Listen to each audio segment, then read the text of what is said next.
Saúdo aos irmãos do Pai do Senhor. É uma alegria retornar a este lugar para, juntamente com os irmãos, louvarmos e bendizermos o nome do Senhor Jesus. Vamos ler, irmãos, o tema que nos foi dado. João 4, versículo 23 somente. Abra sua Bíblia.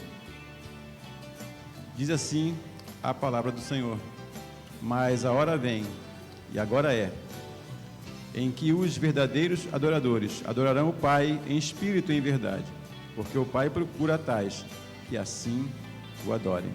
Podemos sentar em nome de Jesus. Como já disse, é um prazer estar aqui. Eu sou o irmão Sérgio Luiz, sou membro da Assembleia de Deus em Miguel Couto, pastor Joetes, de quem trago saudação em Cristo para o pastor e para todo o ministério, também toda a igreja. É uma alegria estar aqui atendendo o convite do pastor Alexandre, a quem conheço há bastante tempo, precisamente em fevereiro de 1982. Não lembro o dia nem a hora, mas o mês e o ano eu lembro. Tem bastante tempo. E revendo pessoas amigas aqui e, como foi dito aqui, vivendo em comunhão. E eu prestei atenção na primeira frase, eu acho, ou uma das primeiras frases, do primeiro hino que foi dito: alma e lábios. E o texto fala sobre espírito e verdade. No ano de 722, me parece, antes de Cristo, Israel foi invadida pela Assíria, pelo imperador, se eu não me engano, Salmanaser, e ele levou o povo, pelo menos a maioria, e os mais nobres, cativos para a Síria, e mandou que outros povos vivessem ali, se fixassem ali. Era um costume, dos reis antigos, para que a cultura daquele povo fosse se diluindo, e eles perdessem o senso de comunidade, enfim. Isso acontece e passam-se os anos, e os moradores daquele lugar são chamados samaritanos, porque a capital do Reino do Norte, depois da divisão, o Reino do Norte chamou-se Reino de Israel, cujo capital era Samaria, porque ficava construída em cima do monte chamado Semer e Samaria. E aqueles que moraram ali, viveram ali, passaram a ser chamados samaritanos. E apesar de estarem em Israel, não eram vistos como israelitas, porque depois do cativeiro babilônico, as 10 tribos sumiram, Diz que as 10 tribos sumiram e ficou só o Reino do Sul, o Reino do Norte, que hoje nós conhecemos como judeus. E esses judeus tinham como regra política até a religiosidade. Toda a vida social e religiosa, toda a vida social e política, era regida pela religião. E eles tinham regras muito rígidas. E uma dessas era que todo judeu deveria ir pelo menos 3 vezes ao templo em Jerusalém adorar. Os samaritanos tinham construído um templo também no Monte Gerizim, o Monte da Bênção. E ali, no Monte da Bênção, um templo, lógico, racional. No lugar da bênção, eu vou erguer um templo, um lugar de adoração. Mas houveram alguns problemas ali, houve uma mistura, um sincronismo religioso, essa coisa assim. E um dia, aquele templo também foi derrubado, e ficou só as ruínas, mas mesmo assim, os samaritanos tinham aquele lugar como lugar de adoração. Jesus está indo da Judéia, de Judá, para a Galileia, e o texto diz que era necessário passar por Samaria. Interessante que sempre foi necessário a todo judeu, antes de Jesus e depois de Jesus, passar por Samaria, mas eles evitavam passar, porque não queriam comunicar-se com os samaritanos, porque era uma raça impura, vamos dizer assim. e eles não queriam se comunicar com eles. Jesus tem necessidade de passar por Samaria. E é meio-dia, deserto, Oriente. O Rio de Janeiro, né, faz 42, às vezes 45. Lá isso aí é sol da manhã. Jesus está na beira do poço, não tem corda, não tem caçamba, não tem nenhuma canequinha. Ele senta ali no poço. Não sei se havia alguma sombra, mas ele está próximo ao poço. E vê uma mulher samaritana. Não dá bom dia, não dá boa tarde, não diz shalom, porque ela olha para Jesus e vê que ele se veste como judeu. Jesus vê nela que ela se veste como samaritana.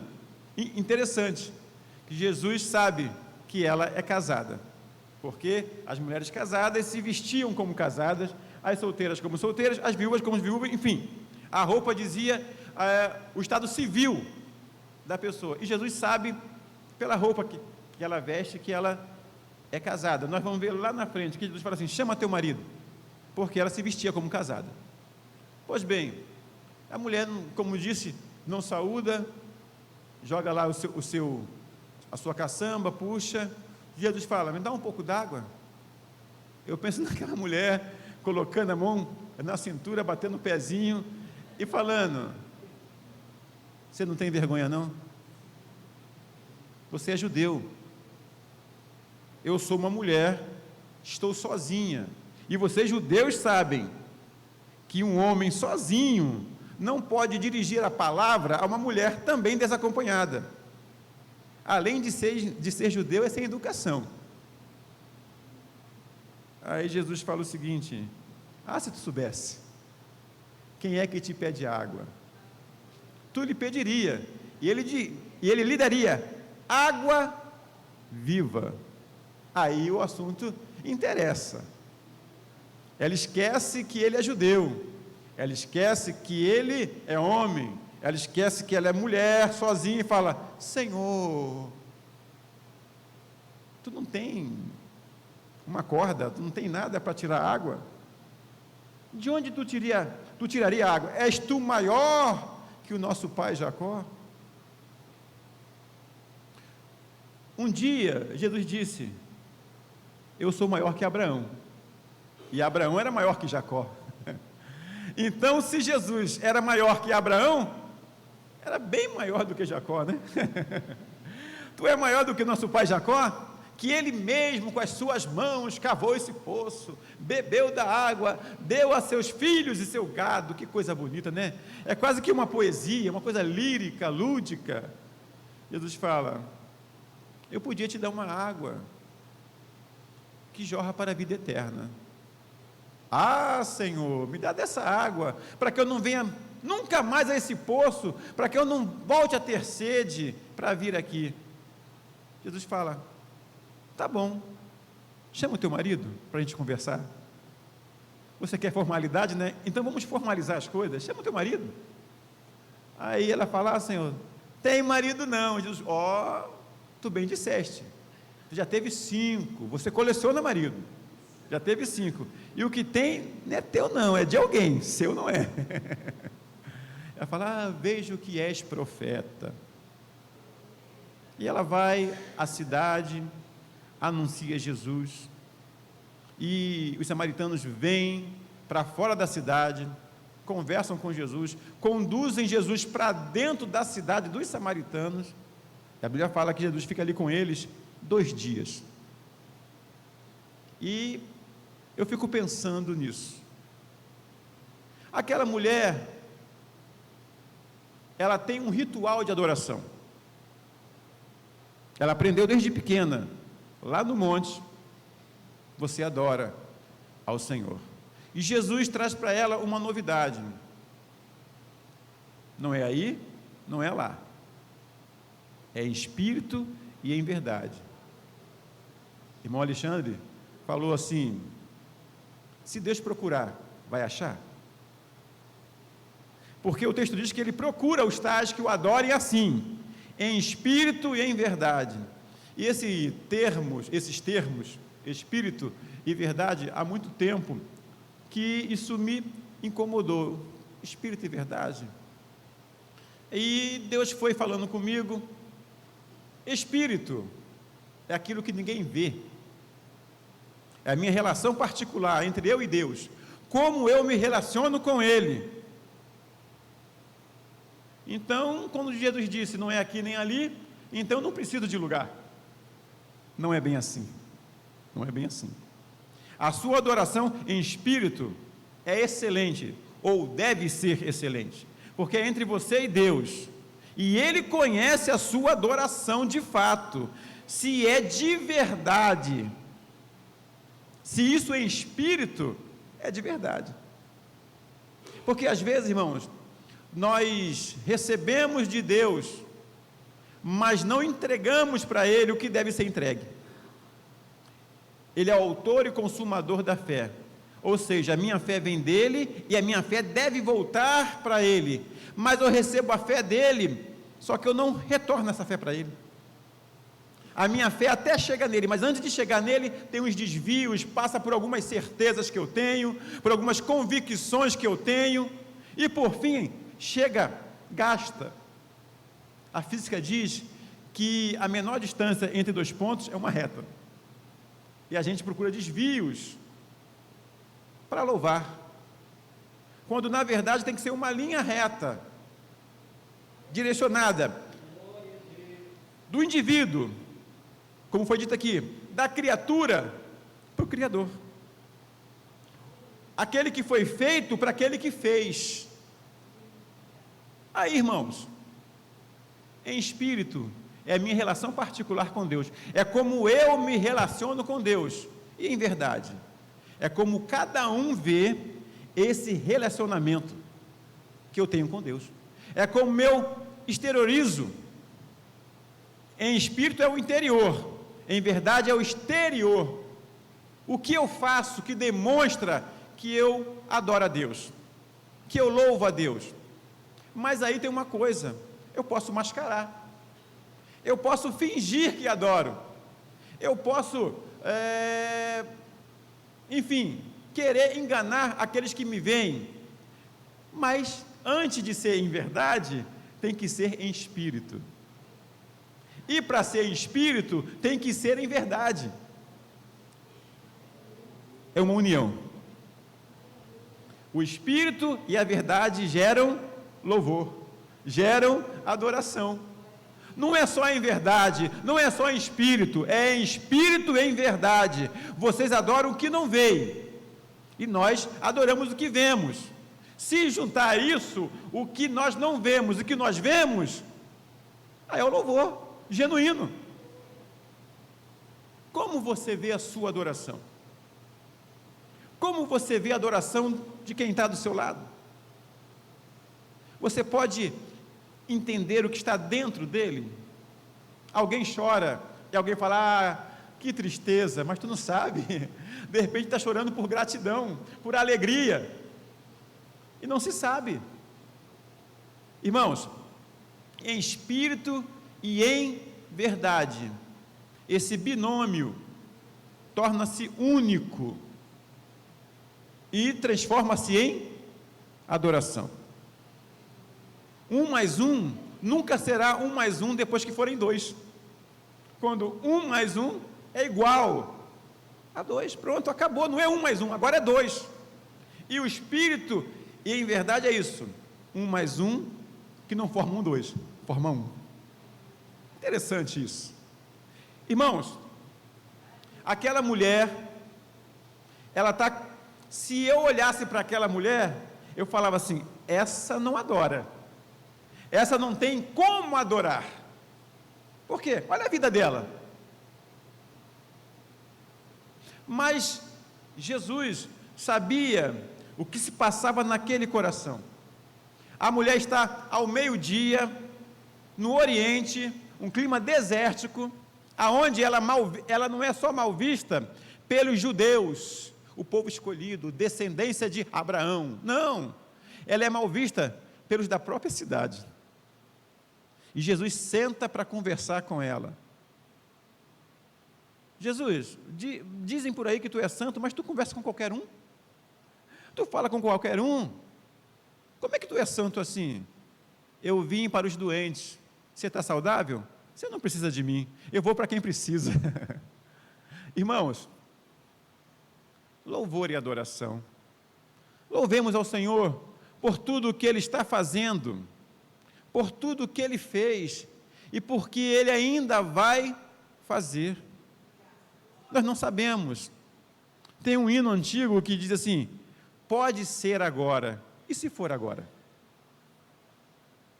E se agora Ele procurar aqueles que o adoram em espírito e em verdade, Ele vai encontrar? Será que se Ele olhar o nosso coração, achará nesse coração verdade? Porque o nosso espírito Ele conhece. Se Ele buscar no nosso coração, Ele achará verdade? Que nessa noite, cada um de nós entenda que devemos sim adorar a Deus em espírito, ter uma relação particular. Não, Deus me conhece, Deus sabe como eu sou. Isso é verdade, isso é verdadeiro. Deus conhece quem você é, mas o mundo tem que conhecer Jesus a partir de você. Aquela mulher, agora, a partir dela, ela fala: ó, encontrei o Messias, e ele me revelou tudo que tenho vivido. E aqueles homens dizem assim: não é mais porque você disse, não, é porque nós temos o visto e o temos ouvido. Ou seja, ela passa agora, em verdade, transmitir Jesus. Que cada um de nós possa, em espírito, ter comunhão com Deus e, em verdade, transmitir essa comunhão a quem nos vê, a quem nos ouve. Eu conheço, ou melhor, eu conheci porque já dorme no Senhor. Irmão Alexandre conheceu também um presbítero que ganhou alguém de outra religião para Jesus. Sabe com o quê? Bom dia, boa tarde, boa noite. Chegava, bom dia. Passava, boa tarde. Chegava do serviço, boa noite. E um dia, aquela senhora chamou ele e falou: por favor, vem aqui. Ele foi. Pois não. Por que você me saúda tanto assim, bom dia, boa tarde, boa noite? Aquele irmão nordestino falou assim: primeiro, porque eu tenho educação, né? Minha mãe me ensinou. E depois, porque eu sou crente. Eu sou lavado e remido no sangue. Não. Aí ela falou: esse que é o problema, você é crente. Aí ele: por quê? Porque os crentes, quando me veem, vão para o outro lado da rua. Olham para mim e falam: Senhor te repreenda, está amarrado. E aquele negócio todo que você conhece.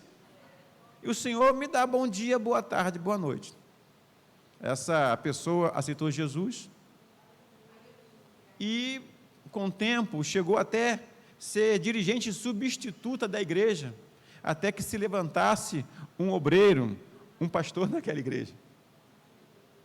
Bom dia, boa tarde, boa noite. Ele adorava em Deus em espírito, e ali para aquela mulher, em verdade. Irmãos, é tão fácil. Bom dia, boa tarde, boa noite. Como é que você vai?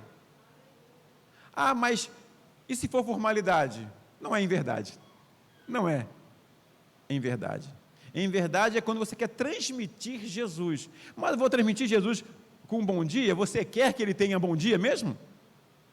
Se você quiser que aquela pessoa tenha bom dia, é em verdade. Não é uma formalidade.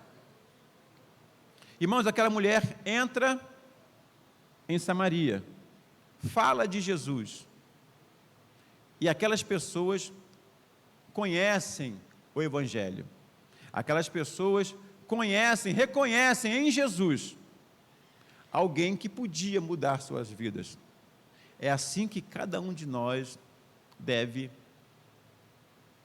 agir. A nossa ação deve ser essa: trazer pessoas para Cristo, através daquilo que somos em verdade. Ah, mas em verdade eu não sou muito bom não. Mas em verdade você pode ser melhorado. Em verdade você pode mudar, porque você tem Jesus no coração. Ah, mas eu sou assim mesmo. Você é do jeitinho que você é. O que tiver sobrando, o Senhor tira. O que tiver faltando, Ele coloca. O Pedro, falastrão, o Pedro que não tinha medo de ninguém, se bem que negou Jesus, ele continua sendo Pedro falastrão. O Pedro que não tem medo de ninguém, a ponto de falar: mais me importa obedecer a Deus do que aos homens. Outro dia, ele falou assim: ó, eu estou feliz. Por quê? Porque fui açoitado em nome de Jesus. Falando de louvor,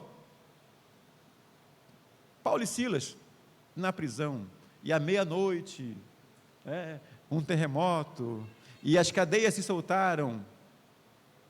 É interessante que o texto não diz que eles começaram a cantar à meia-noite. Não. Eles cantavam à meia-noite. Eles continuaram cantando até a meia-noite. Meia-noite, apesar de estar escuro, já é dia. É a mudança do dia para a noite. Ou melhor, desculpem, da noite para o dia. Então, o que acontece? Chegou a hora da mudança. Mas a hora da mudança, que trouxe de fato mudança, veio através do louvor. O que eles sentiam em espírito, eles começaram a transmitir em verdade. Irmãos, levaram uma surra boa, me parece que 40 chibatadas, 40 açoites, a pele está aberta, a ferida está aberta, eles foram presos com pés e mãos no tronco, ou seja, a costa deles está assim, ó, e a ferida que estava aberta, ficou mais aberta ainda. Eles estavam no mais profundo cárcere, ou seja, vamos dizer, os presos com nível superior aqui em cima, né? Os presos lá que tem alguma serventia, aquele preso que sabe fazer alguma coisa, no nível um pouco mais baixo. Os presos muito perigosos, no nível inferior. Mas os presos, aqueles piores, como Paulo e Silas, muito perigosos, eles não ficavam numa prisão, eles ficavam num calabouço dentro da prisão. Alguns dizem que quando a prisão era lavada, de vez em quando era lavada, a água ia para esse lugar. A água suja de lavar, porque os presos, eles ganhavam uma latrina, um balde, que era usado até quando alguém ia apanhar. Não apanhasse, ficava por ali. Imagina esse clima lá em cima, onde, né, na cobertura. E lá no subsolo, como é que era? E está lá, Paulo e Silas cantando, ninguém entendendo. Os caras são malucos, hein? Ah, sou um crente, porque crente é meio maluco, né? A Bíblia fala que aprove a Deus nos salvar pela loucura da pregação. Então tá bom. Então, o que acontece, irmãos? Eles estão cantando. E a Bíblia fala o quê? Os outros presos ouviam. Pode ser que no começo alguém falou: cala a boca, burro, né? Pode ser que alguém tenha falado: eu quero dormir, além de preso não posso nem dormir. Mas eles continuaram cantando, e quando eles continuam, eles são vencidos, né? Vamos dizer assim, pela insistência de Paulo e Silas. Insista, continue louvando, apesar do que está à volta, continue louvando. É escuridão? É escuridão, né? A Bíblia diz que no princípio a terra era sem forma e vazia, haviam trevas sobre a face do abismo, mas tinha um Deus que não estava parado, e o Espírito de Deus se movia sobre as águas. É vazio? É escuro? É tão fundo quanto o abismo? Deus está se movendo. Aí, falando de louvor, quando você louva, você emite som. E alguém emitiu um som, em duas palavras: haja luz. E o texto continua: e houve luz. Quando Deus fala, acontece. Pronto. Como vai acontecer? Eu não sei, porque eu aprendi lá na escola, lá na 5ª série, mais ou menos, que o som não se propaga no vácuo. O som precisa de um condutor, mas no vácuo, a voz de Deus se ouviu. Deus quebra a física. Sabe por quê? Porque Ele é tudo, Ele pode todas as coisas. E quando Paulo e Silas estão cantando à meia-noite, na hora da virada, na hora da mudança, veio um terremoto. Os presos, condenados à morte, alguns até sabendo quando iam morrer, poderiam ter fugido, né? Não, vamos ouvir o crente cantar, depois a gente vai embora. Ficaram ouvindo o louvor. Tem gente que quer fugir de alguma situação. Continue cantando. Um dia, eu passei por uma prova, nós passamos, né? Eu e minha família, passamos por uma dificuldade muito grande. E eu fui na casa de alguém, do irmão Onias. Fui lá na casa do irmão Onias, que ele falou assim, ó, vem cá que eu vou te abençoar. Eu fui. E fiquei pensando com o Senhor, Senhor, até tantos dias atrás eu tinha salário, eu tinha isso, eu tinha aquilo, agora não tenho nada, Senhor, o que está havendo? Ele falou assim, ó, chega lá a tal hora, cheguei na hora mais ou menos marcada, toquei a campainha, sabe aquela campainha chata? Aquela chata, não tocou a campainha, apertei, não tocou. Ele tinha um cachorro, acho que era leão, lobo, sei lá, um cachorro grande, o cachorro latia até pela sombra, o cachorro ficou quietinho. Eu bati no portão, irmão Nia, não ouviu nada. Aí eu, meu Deus do céu, será que o homem foi embora? Desligou a campainha, deve estar dormindo, né? Desligou a campainha para dormir. Irmãos, e eu pensando, Senhor, o que está havendo? Estou aqui, cadê o irmão? E eu comecei a chorar porque quem é pai de família sabe como é muito bom você abrir a geladeira, olhar lá, ver legumes, né? Leite, iogurte. Na minha só tinha água, né? E parece que nesse tempo eles gostam de pedir biscoito, iogurte, né? Banana, e não tem, né? Quando tem ninguém quer, né? Mas quando não tem, mas enfim, aí passou um rapazinho com uma bicicleta, aquela bicicleta ruim, aquela que para andar tem que levantar, aí fica aí ele passou cantando um hino antigo, cantando assim, eu não vou cantar que eu sou ruim, né? Mas enfim, eu vou declamar, né? Disse, cantando assim, meu servo não temas porque eu te escolhi, sei que é difícil, mas confia em mim e então tu verás o meu poder. Aí é que eu chorei mesmo, falei, é para chorar? Então eu choro. Aí eu chorei, você quer lágrimas, e apertei de novo, e falei, eu sirvo um Deus que desliga campainha, acalma o cachorro, e faz o irmão não ouvir nada, que eu bati no portão, bati palma, eu gritei, o irmão não ouviu nada. Sabe para quê? Para alguém passar louvando. Foi o que eu precisava ouvir, não era nem o que eu queria ouvir, mas era o que eu precisava ouvir. Tem alguém precisando ouvir, gente. Canta.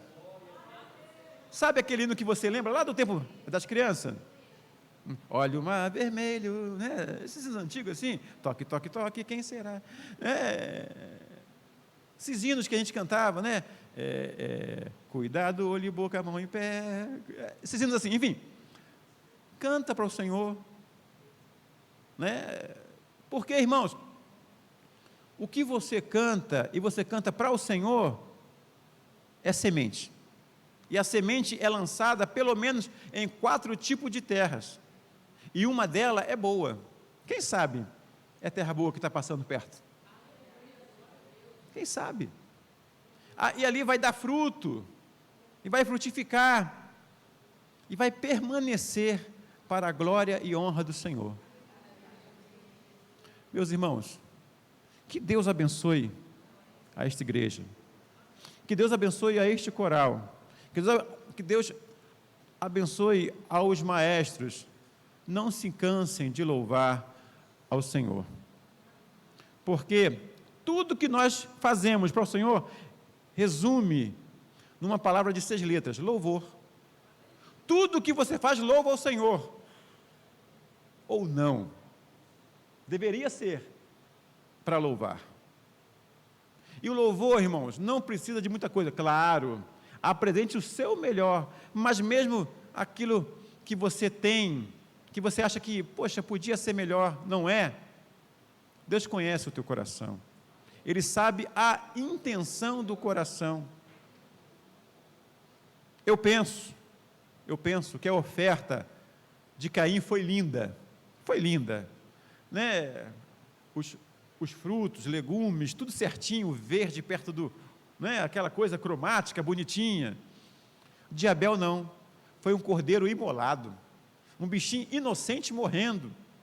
Não é bonito de se ver, mas a Bíblia diz: e atentou o Senhor para Abel e sua oferta, e não atentou para Caim e sua oferta. Preste atenção, Deus não atentou primeiro para a oferta e depois para o ofertante, não. Primeiro para o ofertante, depois para a oferta. Então, o que nós fazemos e como nós fazemos, sempre a Ele toda a honra, toda a glória e todo louvor. Tem um louvor antigo que diz: ao invés de chorar, cante um hino. Cante um hino de louvor a Deus. Cante, irmãos. Cante, porque quando você canta, você está louvando a Deus, adorando ao Senhor. Mas eu só cantei porque na hora eu estava nervoso. Louve ao Senhor. Um dia, irmãos, eu estava nervoso. Quando passei por essa prova, abriu-se uma porta. E eu fui lá, tal hora você tem que estar lá para ser entrevistado. Eu fui. Era carnaval, naquele tempo, os carros alegóricos passavam pela Avenida Brasil. Marquei 8 horas, cheguei lá na Central 9h30.